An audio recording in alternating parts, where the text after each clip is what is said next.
Global goals for noble souls, transforming our world to a better wonder to behold.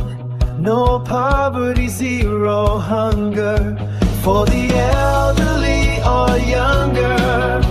Good health and well-being, good education, empowering women to become sensation. Clean water and sanitation, is it not the right of every nation? Economic growth, inclusive and sustained, through industry, innovation and infrastructure be gained. Reduce inequality for sure. Make cities and human settlements safe and secure. Take urgent actions to combat climate change. Conserve, let below water, land, ensure we do not estrange. Justice for all, oh peaceful and empathetic nations. Let us all partner to achieve these goals and provide much needed salvation.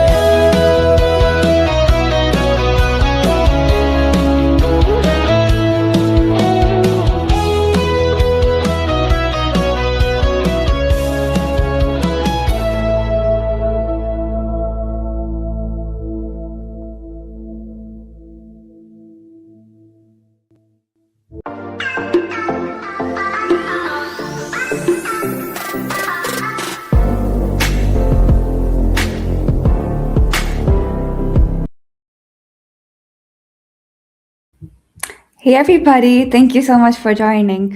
A very good morning, good evening, namaste, hola, bonjour, g'day mate, terve, and marhaban. This is Namya Joshi, your host for the day.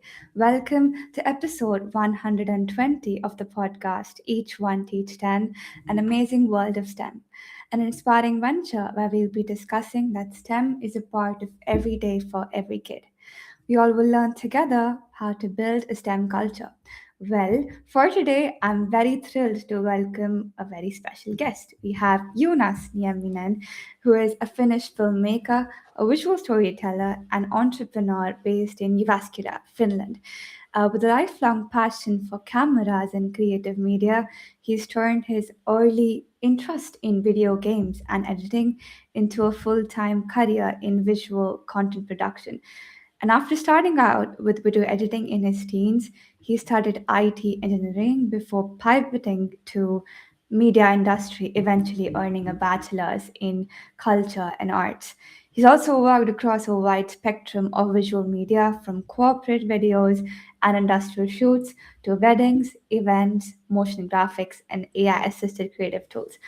On kunnia saada sinut mukaan podcastiin. Mitä kuuluu tänään, Joonas? Kiitos, hyvä kuuluu. Kuuluuko tämä mikrofoni sinne? Yo. And also in English for our guests, how are you today? Yeah, I'm feeling great. Thanks for having me. And that was just a sound check also, that my microphone is also working. Didn't have the time to test that before broadcasting, so good to hear. Yeah. It all works. Thank you. Yep, kiitos. I really like the lighting. It's amazing. Oh, thank you. Right. So it's an honor to have you on the podcast today.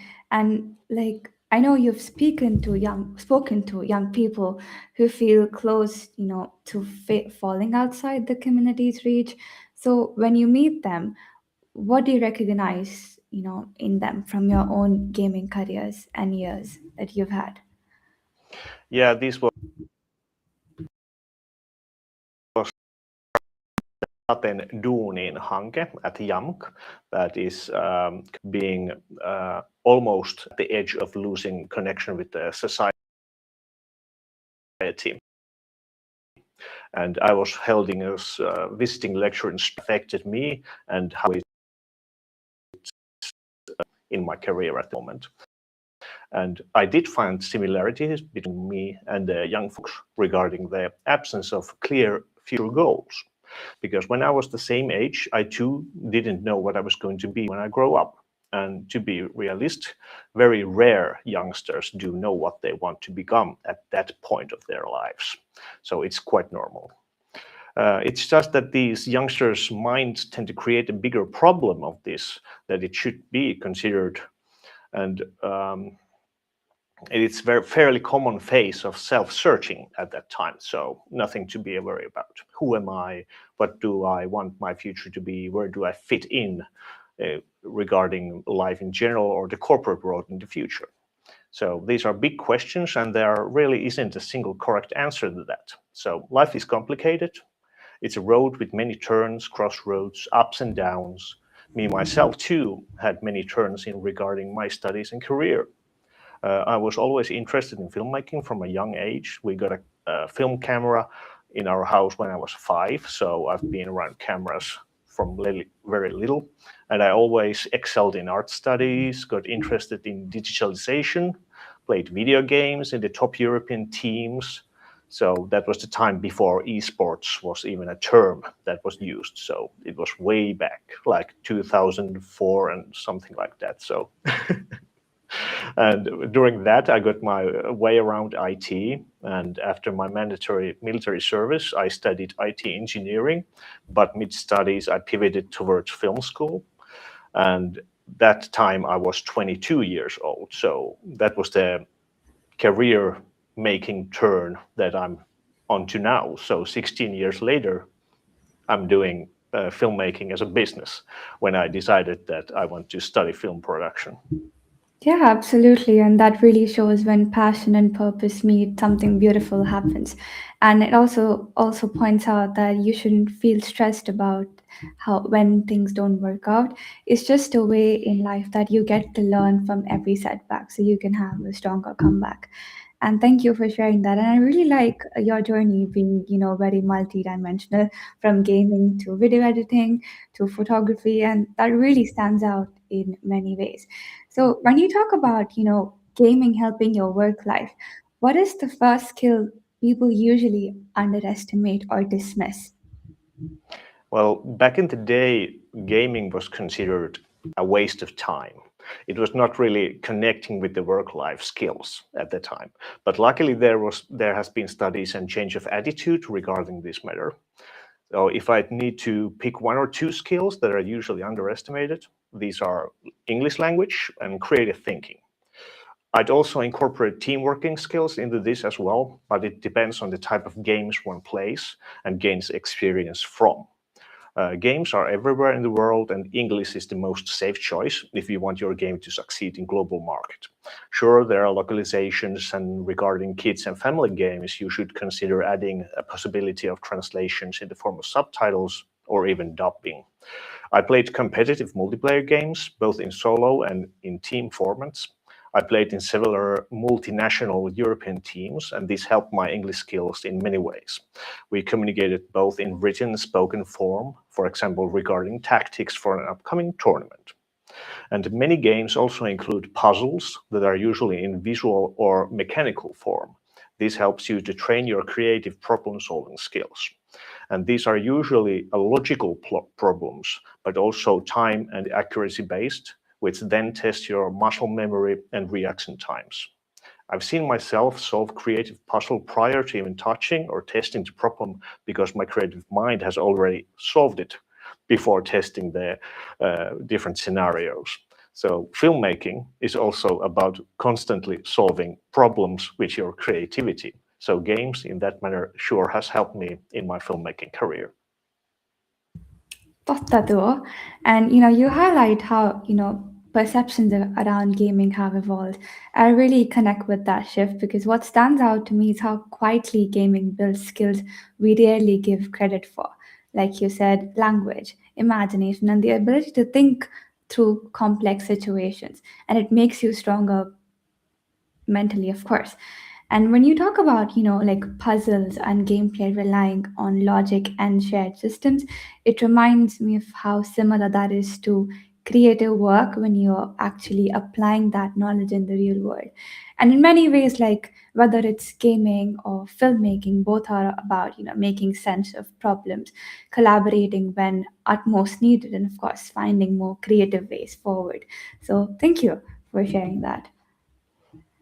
Right. So, of course, games reward us with persistence, failure, and when we retry when we fail. So, how does that shape the way you handle setbacks as an entrepreneur today? When I talk about entrepreneurship to students, I will always start that it is not for everyone, because being an entrepreneur, especially if you solo like me, it includes financial risks, and you need to juggle with many different roles. It's not only about creating the films or taking photographs. It's also the financial stuff, the bureaucracy and marketing, being present at events, and making a name for yourself. So it's not only creating the content, but it's also everything else regarding the business. So if you're not up for that, or like there are points that there are like no incoming projects for me, and some might panic, like, where do I get the money to pay my next rent or pay the bills and stuff like that? But I'm calm, worry free, and things have always worked out. So I think I have the mentality of an entrepreneur. So for me, it fits, but it's not for everybody.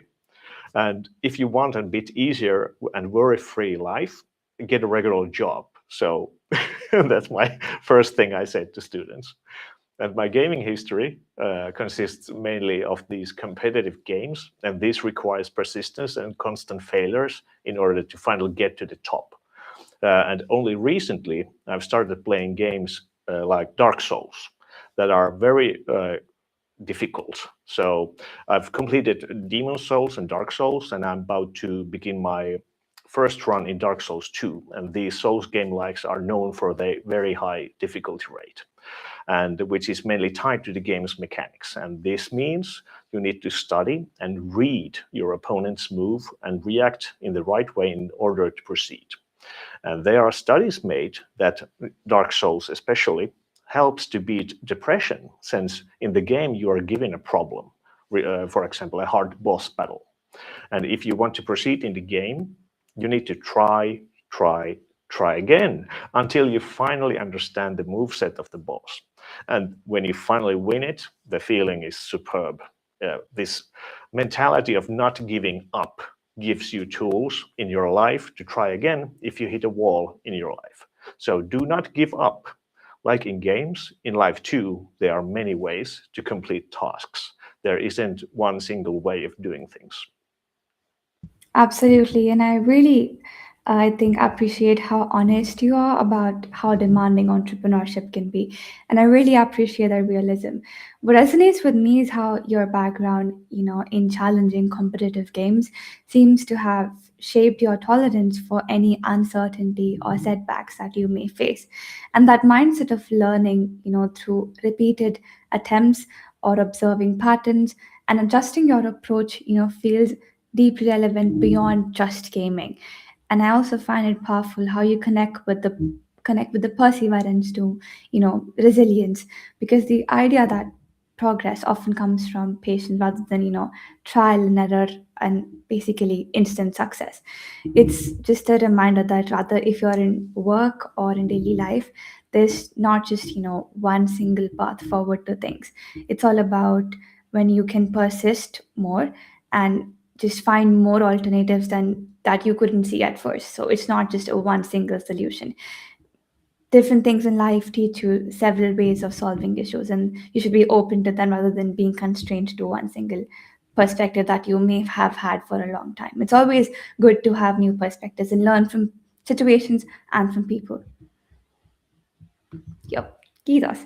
Right. So, was there a moment in your entrepreneurial journey where failure felt like very real outside the safety of games and you had to relearn how to deal with it? Yeah, there have been many times, or one example, that plans didn't work as they have should. So like I mentioned earlier, this entrepreneurship is not for everyone, and you need more grit and endurance to withstand these setbacks in the line of business. And there's this saying in business world: fail often and fast. And this is an innovation-driven philosophy encouraging rapid testing of ideas and learning quickly to minimize wasted resources and iterate towards success rather than waiting for perfection. So this is a very good lesson, like if you're creating these proof of concepts, not to stick for one way of doing things, try different ones, because you might find the one that is more efficient, or you find a new idea from the outcome of the failure. You always learn from the failures. So it's very rare that the very first thing you try will be the one that is in use at the end. So, and also the same rules applies in games as in business. So failing in business is pretty similar like in games. It's the need to pivot towards the different solutions in order to succeed. And in business, we try to solve a client's problem. A certain approach and tools are needed to solve the business problem. In games, this can be a difficult boss fight, and if you fail, you might want to try different weapons or skills to win in the next try. And also there are differences. In games, there are really no risks in failing. Maybe some in-game currency is lost, or in the play, if you do it in hardcore mode, the characters is lost. But this is really the maximum risk that it happens when failing in games. And maybe after a minute of failing, you can try again.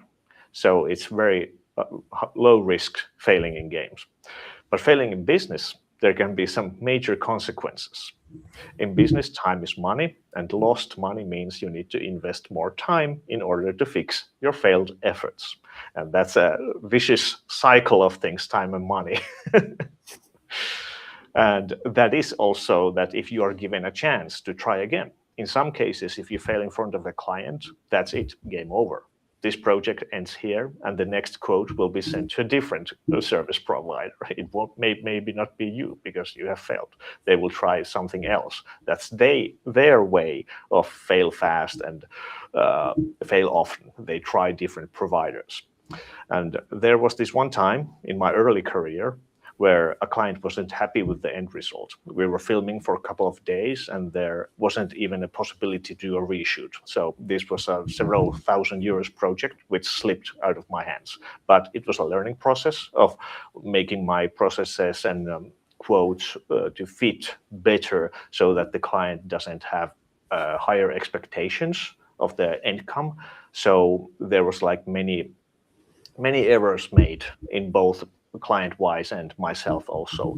So I take the hit as an entrepreneur, because there are these time you make the offers, you film, you edit, you communicate with your client, and that's the time you invest it as an entrepreneur. And usually you are paid after the client approves your end result. The bigger productions are time heavy and might require you to get some new gear, hire some help, rent a location. And this is why I usually bill my clients in two parts: 50% upfront, which covers most of the production costs, and the rest when the finished video is delivered and approved by the client. This approach minimizes the risks, but doesn't eliminate them completely. Yeah, absolutely. And that really, highlights the importance of having, a chance to first experiment, make mistakes, and build understanding of, how things work before you actually step into the real world situations. It's like basically trying everything out in a simulation and then practicing that in real life, so that you know what exactly you're up for, and you learn from your mistakes at the same time as well. So when you're actually working in real life, it won't hit you that hard. But if it does, then it's always important that you learn from it. And if you're not repeating that again, that means you've learned a good lesson. You're not, going down the same path again. And it's of course Yeah, and like really also, like, yo, go ahead. yeah, and also creating your own passion projects is a great way of testing new ideas or new gear that you haven't used before. So I totally recommend doing these own passion projects first if it's like a new topic. so that you can test it in a safe environment. You can fail in your own test environment and then approach the client with, hey, I have this new idea or concept, let's try this. And I've already tested it out. So if the client asks, like, what's the end result going to be, then you have something in your portfolio to show that, hey, the end result will be looking like this. So are you up for it or not? So that's a great way to experiment and offer new ideas. True, and it's also important that you pitch it more and more so that actually it helps you to get more perspectives of what could be improved and what is good and what actually feels like is not necessary. And I feel like the more you share about the idea, the better you become at pitching it and also get more perspectives from people of what could be done better in it before you actually pitch it to an actual investor. Yeah, right. So I have a fun question to ask you. Sauna tai uinti järvessä? What would you choose? Sorry, why? I said yeah. Why? Yeah, which one? Sauna or swimming? Yeah. I like both, usually combined. Yeah. I expected So that, but if you choose one. Yeah, if only one, I would choose sauna because you can sauna into winter also. And I'm not of a winter swimmer. I don't swim in the ice lake. So I'm a summer swimmer. But so I choose sauna. That's a smart option, of course. I think sauna is better as well. It's important. In the cold weather you need sauna, of course. Kiitos for sharing that. Right, so like I think there are many young people who feel more capable in virtual worlds than in school or work. From your perspective, how can educators use that confidence instead of, fighting it or sidelining that? Yeah. Virtual worlds and games are currently used in studies from elementary school to also military training. But when I did my service, we didn't have these virtual trainings in the military. But now they have these kind of training environments as well. So these are usually very basic interfaces and consist of basic study information. So in elementary school, I've noticed from my kids that they have been gamificating like math studies. You control a car that drives on the road and switch lanes in where there are numbers approaching like 1, 2, or 3. And in the top, there's a math problem like 1 + 1. And then there's this time window. You need to pivot the car into the correct lane. And that's the end results. And when you get the correct answer, you get points. So that's like the basic idea of gamification in studies in elementary school. And in the military, you are given like basic information for a certain topic in the virtual environment. And then after this, you are put in the field and trained.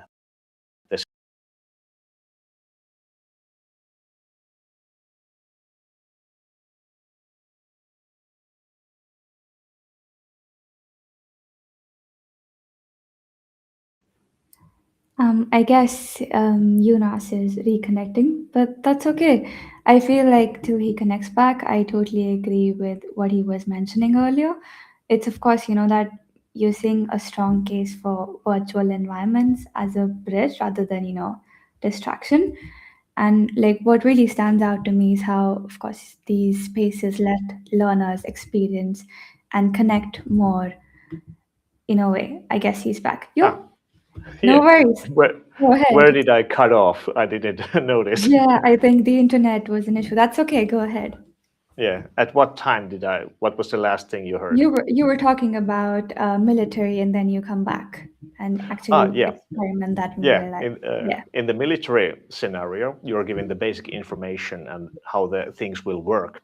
And after you get the information and maybe train in the virtual environment, very basic stuff, and then you get into the field and you know what to do already. So you don't like have to learn from zero when you get to the field to learn the same thing, but in the physical world, because that's where the muscle memory comes from when training in real life. So this is a great way to train safely like when you're doing with explosives or heavy machinery. And in the corporate world, they also do this virtual training of high-end machines that costs like hundreds of thousands or even millions. So that's a virtual environment is a safe place to make mistakes. But if you do the mistake firsthand when you're driving the heavy machinery, it's going to cost you a lot. So it's very safe to first train what the buttons do in the virtual environment, and then you're put in the cockpit for real. Absolutely. And when you place the students in virtual worlds, whether it's a military student or elementary student, their studying environment is still considered different compared to the regular classrooms. And this premise opens the minds of the students in a different way and makes them more recipient for new information. And this reason alone should encourage educators to try this approach. For example, topics that are difficult to understand or present in the physical shape. So this also brings issues regarding the virtual world you are in. Are you able to demonstrate the information in an appealing form? And this might require extra skills like coding, 3D modeling, and animation on top of mastering the user interface of the new virtual world. And this is just to start creating stuff in the new virtual space. And this might be way more complex compared to creating PowerPoint slides or just showing the educational material provided by the school. So in the mind of an educator, there are these higher steps to take in order to present the information in the virtual space if this virtual environment isn't used.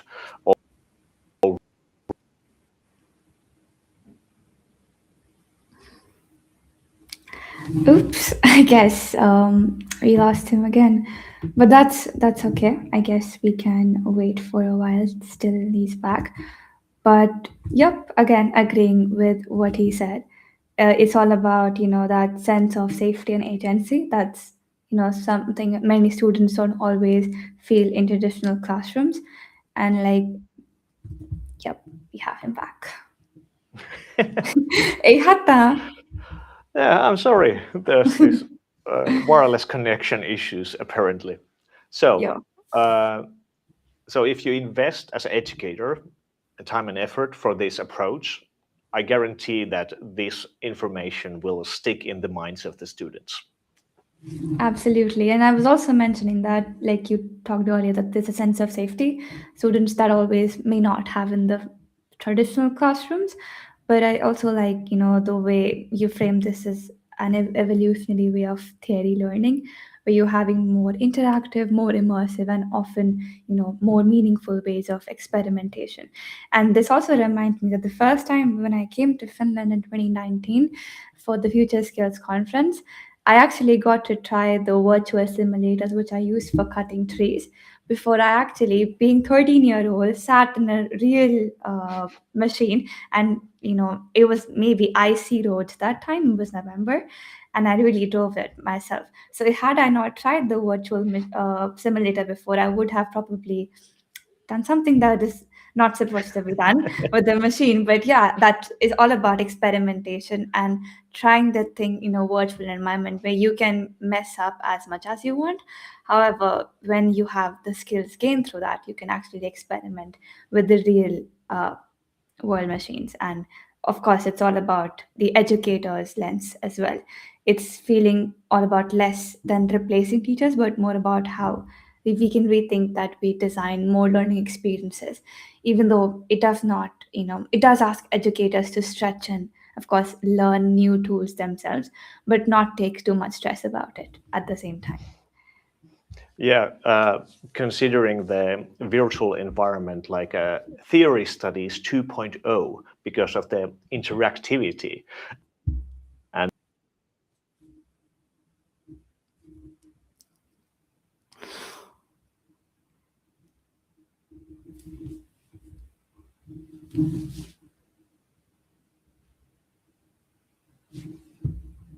Maybe I should crack some Finnish jokes till the time he's back. Sorry, that was just a joke. But yeah, I guess we can wait for a while till he reconnects. But okay, also till the time he comes back, Do we have any questions for Joonas? You can always go ahead and share those in the comment section. I can also see a few amazing comments coming up.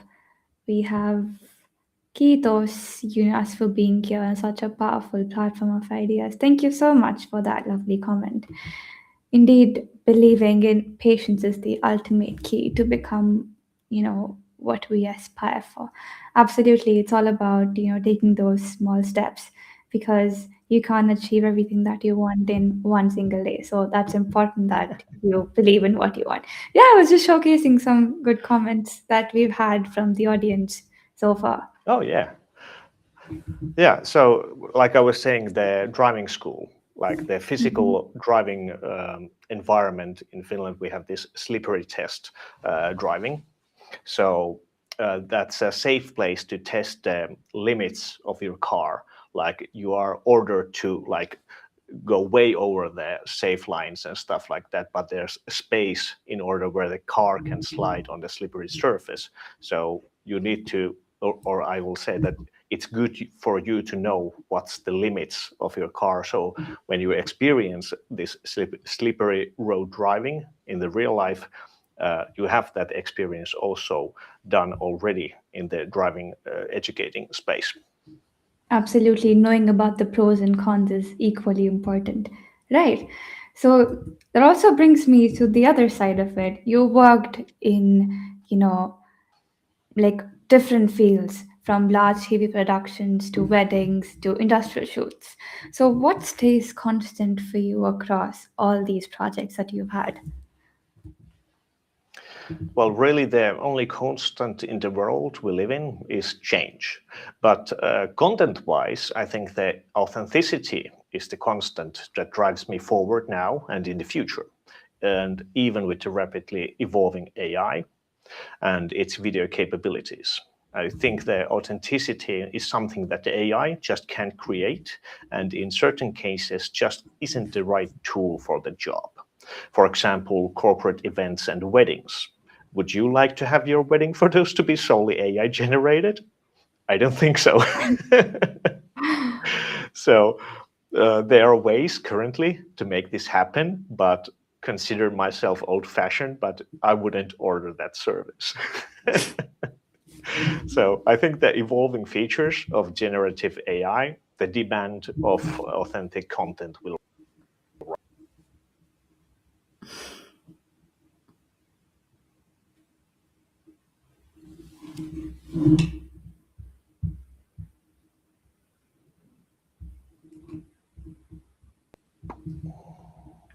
Right, I can hear you. Yo.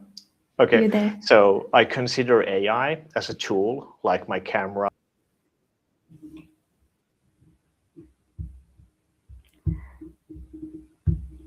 Right, to build on what Yunus was saying, it's all about the authenticity, like you mentioned.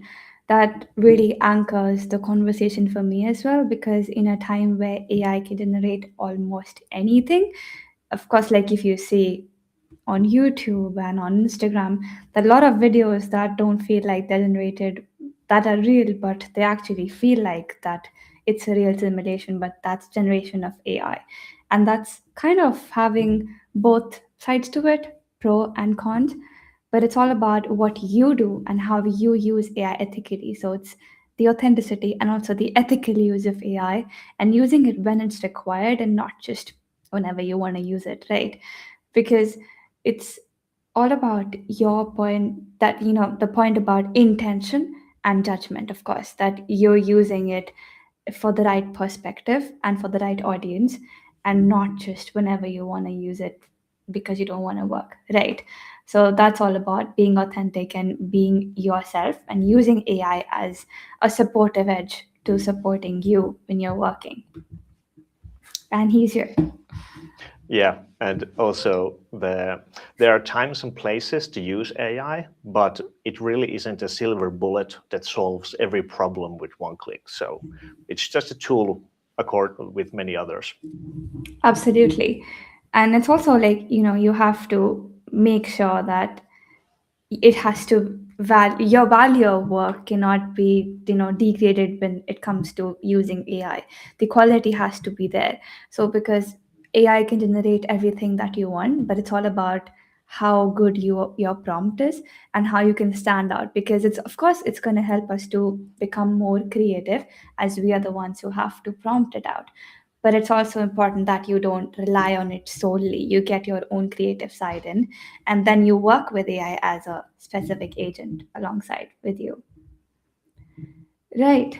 So I think we've had amazing discussions for today's podcast. And to wrap it up, I'll have another question that I want to ask you. Right. Are you able to hear me?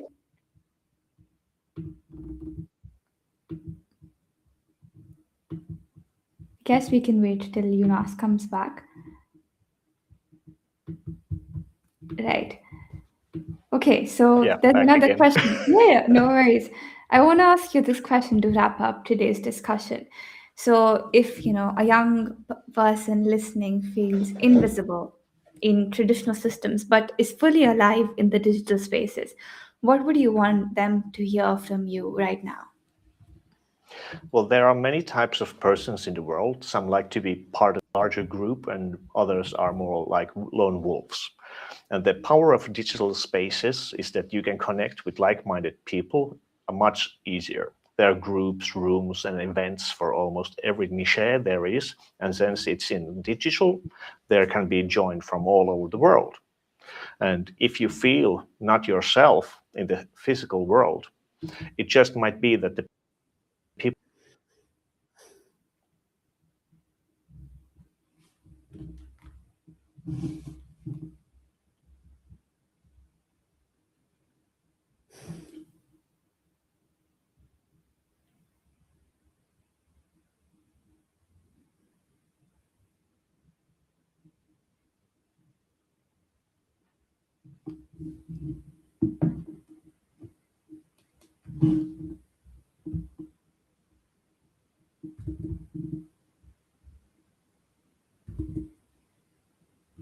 Right, to build on again on what Jonas was saying, it's like there isn't just one right way to be in a single space. You could always have your own perspective if you want to be involved digitally, because you get to connect with like-minded people.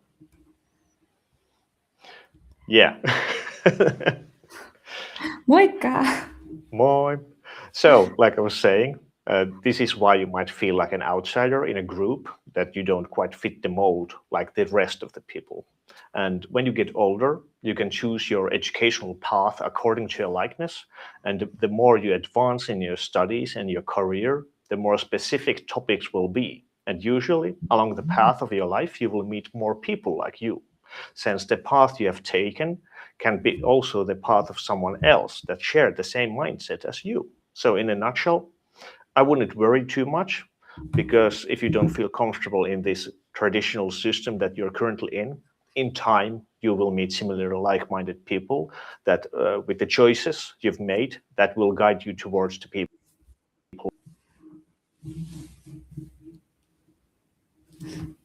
Yeah, that's absolutely true, because not everybody finds themselves in traditional systems, and that doesn't mean that there's something missing. It's often about how people, want to delve into different spaces. It just mean that there are people elsewhere who you can bond with more and who you can connect with more when it comes to your perspectives and alignment with similar thoughts, who you can actually feel like that you're working well with, and who you feel that actually match around with your aura as at the same time. And I really appreciate how Jonas framed that digital spaces are basically, are places of connection rather than escape. And of course, shared interests come when you can turn it to a genuine community. Yes. So, like I was saying, you don't need a large group of best friends. Only one or a few Absolutely. really, really good friends is more Mhm. than enough. And with these, you can build an everlasting friendship. And usually, you can find these kind of connections in your career or hobby environments. And these environments can be both in the physical or in digital spaces. So, don't Absolutely. worry, like minded people will be coming in your path. I totally agree with that because that's something that young people need to hear today. They feel like being part of large groups because I think they succumb to peer pressure actually is like what they need to do. But I've actually felt this thing, I've learned this thing over time that you just, like you said, need a few people who you actually vibe with, who you actually bond with, who actually, have a space in your aura and you feel good vibes from them and you feel that you bond with them in a positive way and they connect with your thoughts as you do with theirs.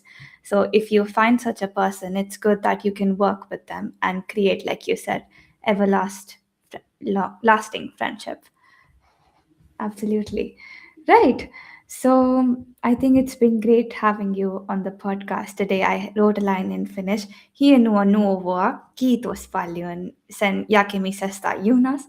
Olen varma, että kuulijamme opivat paljon tästä keskustelusta. I hope that made sense. Yes, I understood. Yo, kiitos. Right, and thank you so much for joining. And I feel today's discussion was all about how true connection and creativity, of course, doesn't just come from the tools we use, but from how authentic we are and how we can persist to bring them to life. And thank you so much, everyone, for listening. And remember the spirit of hashtag each one teach 10. I'll see you in the next episode and have a great day. Yeah. Thanks for having me. Kiitos.